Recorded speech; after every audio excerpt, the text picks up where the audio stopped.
بسم الله الرحمن الرحيم كورن مساجدka haddii telefoonka laga daayo salaad sahwiga yaraanaya dadku waxa ay ku soo talagaliyaan inay masaajidka u yimaadaan si ay ilaahay u caabudaan waa gurigii ilaahay lagu caabudayay meel kasta ilaahay waa lagu caabudaa laakiin waa meeshii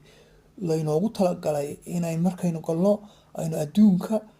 meel iska dhigno oo aynu jeesano aakhiro telefoon baa la shidaya war baa la shidaya haddaad ragcad soo daahdo ama laba ragcadood soo daahdo kuwa kaa horeeya garan maayo war qofkan wuu tukanayaa oo siyaasaddii baa halkii laga bilaabaya siyaasad weliba aan faa'iido ugu jirin